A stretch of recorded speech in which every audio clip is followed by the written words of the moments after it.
गांधी मैदान में खड़े होकर कहा था कि 2 लाख से अधिक लोग बाहर इंतज़ार कर रहे हैं। तो प्रशासन ने हल करने की कोशिश ज़रूर की है, लेकिन जिस तरह से और जितनी तादाद में लोग वहाँ आए थे, बदलाव नहीं चाहती है। बिहार बदलाव होगा और ज़रूर होगा। ये जिम्मेदार नीतीश सरकार है और नीतीश। नमस्कार, मैं विनय कुशवाहा, आप देख रहे हैं ई न्यूज़ बिहार। हम पहुंचे हुए छपरा में। यहाँ पर हमारे सामने हैं प्रोफेसर शकील अहमद अत्ता साहब, जो स्वराज के बड़े नेता हैं और मढ़ौरा विधानसभा के प्रबल दावेदार भी हैं। आइए हम बिहार विधानसभा चुनाव के बारे में चर्चा करते हैं। बिहार की सभी पॉलिटिकल पार्टियां सक्रिय हो गई हैं। उसमें एनडीए इंडिया के बीच में प्रशांत किशोर जी की पार्टी जन स्वराज भी है, वो भी काफ़ी सक्रिय है। कुछ दिन पहले 11 अप्रैल 2025 को पटना के गांधी मैदान में बिहार बदलाव रैली का आयोजन हुआ था। उस रैली को बिहार के जो विपक्षी पार्टियां हैं उसे फ्लॉप करार दे रही हैं। आइए हम बात करते हैं जन स्वराज के कदावर नेता और प्रोफेसर शकील अहमद अत्ता साहब का ए न्यूज़ बिहार में स्वागत है। बहुत बहुत धन्यवाद आपका ए न्यूज़ बिहार में। मैं आप सबका स्वागत करता हूं। Thank you very much for taking my interview.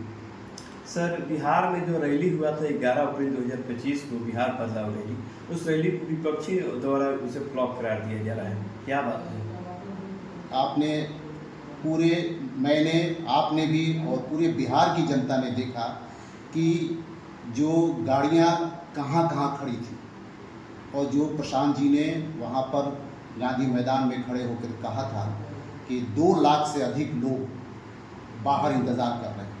तो प्रशासन ने हल करने की कोशिश ज़रूर की है, लेकिन जिस तरह से और जितनी तादाद में लोग वहाँ आए थे, वो तादाद पूरी मीडिया के माध्यम से सब लोगों ने देखा कि जनता वहाँ आई थी।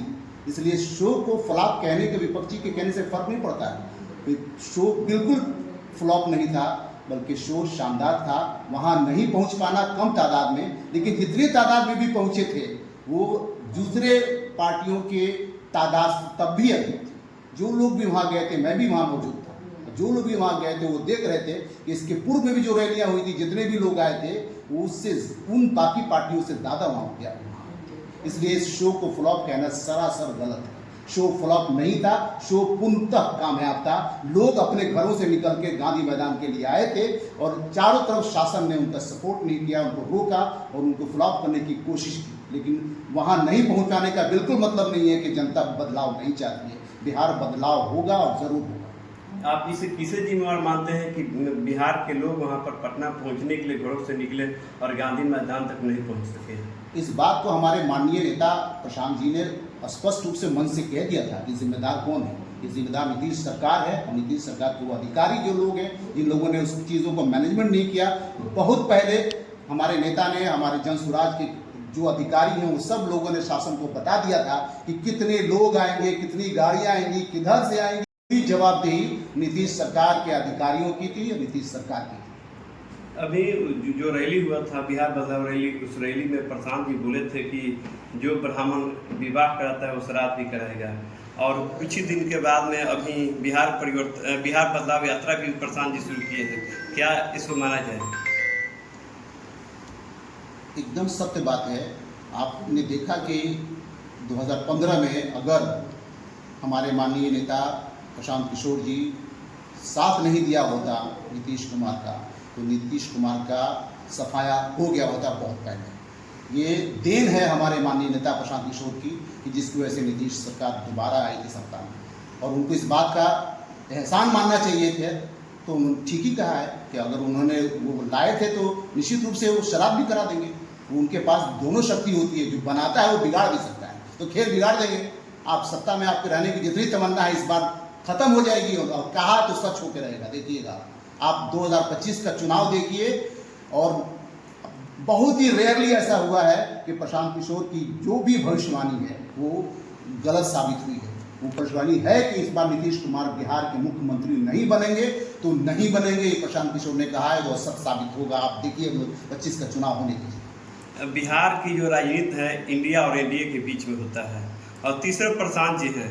इस आखिर इतनी बड़ी चुनौती कैसे स्वीकार कर पाएंगे?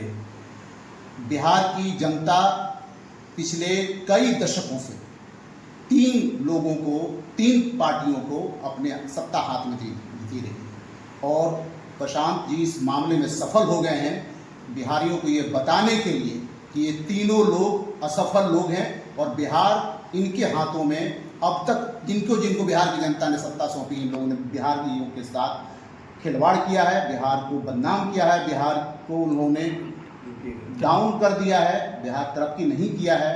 तो इसलिए जनता समझ रही है कि अब तीनों के बदले, वो कहते थे मेरे पास विकल्प नहीं है, प्रशांत जी ने एक मजबूत विकल्प दिया है और जनता समझ रही है और इस बार जन स्वराज सत्ता में आएगी और बिहार अपने बहुत पहले जो बिहार का जो एक था एक ऊंचा स्थान, वो स्थान प्राप्त करेगा। मढ़ौरा विधानसभा से आप जन स्वराज के प्रबल दावेदार भी हैं बिहार विधानसभा चुनाव 2025 में, और वहाँ का जो चीनी मिल का मुद्दा है बहुत बड़ा मुद्दा है। और वहाँ पर 2015 का जो विधानसभा चुनाव हुआ था, उस चुनाव में इस देश के प्रधानमंत्री नरेंद्र मोदी जी भी आए थे और बोले थे कि मेरी सरकार बनेगी तो चीनी मिल चालू कर देंगे, क्योंकि आप जन स्वराज के प्रबल दावेदार हैं। जो चीनी मिल का मुद्दा बहुत बड़ा मुद्दा है, क्योंकि सिर्फ मढ़ौरा को नहीं, इर्द गिर्द के कई विधानसभा क्षेत्रों को प्रभावित करता है। अभी मढ़ौरा क्षेत्र में और सारण क्षेत्र में हमारे माननीय प्रशांत किशोर जी का आगमन हुआ था। उस आगमन में वहाँ पर सभी नेताओं ने इस मुद्दे को उठाया था। ये मुद्दा बहुत पुराना है, बहुत ज्वलंत है। प्रशांत जी सिर्फ इस चीनी मिल की बात नहीं करते हैं, बिहार का औद्योगिकरण करने का उनकी घोषणा है। वो उन्होंने कहा था कि सरकारी नौकरी कितनी है, बहुत कम है, उसमें मात्र जहाँ तक मुझे आंकड़ा याद है 23 लाख उन्होंने बताया था टोटल सरकारी कर्मी, इतनी ही नौकरी है। 1.2% शायद उन्होंने कहा था, एग्जैक्ट आंकड़ा मैं भूल रहा हूँ, लेकिन इतना उन्होंने कहा था कि इतनी ही नौकरी मिलती है, बाकी लोगों को कहाँ जाना पड़ेगा। इसलिए बिहार का औद्योगिकरण एक आवश्यक शर्त है, उसमें चीनी मिल भी शामिल है। तो सिर्फ मढ़ौरा का चीनी मिल नहीं, बिहार के जितने चीनी मिल हैं और अन्य विभिन्न उद्योग धंधे हैं, ये प्रशांत जी के पूरे उनके मैनिफेस्टो में है, उनके प्लान में है। उन्होंने जो वादा किया है या जैसे ही सत्ता मिलेगी पहला काम ये वो करेंगे कि पलायन रोकेंगे, और पलायन रोकने के लिए रोजगार आवश्यक है और रोजगार का क्रिएशन उनके जीवन का सबसे पहला उनका एक लक्ष्य है। तो निश्चित रूप से सभी चीनी मिल चाहे मढ़ौरा हो या कहीं भी हो जरूर खुलेंगे और बिहार का औद्योगिकरण पूरे तौर पर होगा। सर, क्या उनके पास अलादीन का चिराग है?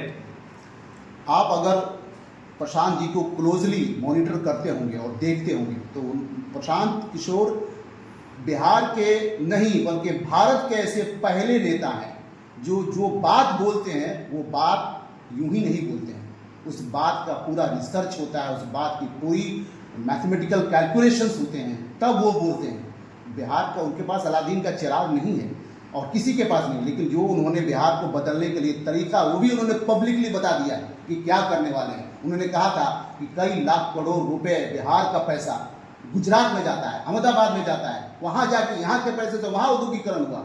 उन्होंने कहा उस पैसे को रोकेंगे और यहाँ के लोगों को, महिलाओं को और नौजवानों को 10 से 15 साल के लोगों के लिए अलग प्लान, 15 से 25 साल के लिए अलग प्लान, 25 से लेकर 35 साल के लिए लोगों को प्लान, सबके पास उनके पास प्लान है और बिहारी पैसा से ही ये सारे काम हो सकते हैं। जो बिहार के पैसे का पलायन है वो प्लान बिहार के लोगों के प्लान को रोकेगा। उनके पास जो प्लान है वो यूं ही नहीं है, हवा में नहीं है। उन्होंने कहा था कि 2000 रुपये 60 बरस से अधिक जितने भी यहाँ पर लोग होंगे उनको पेंशन देंगे।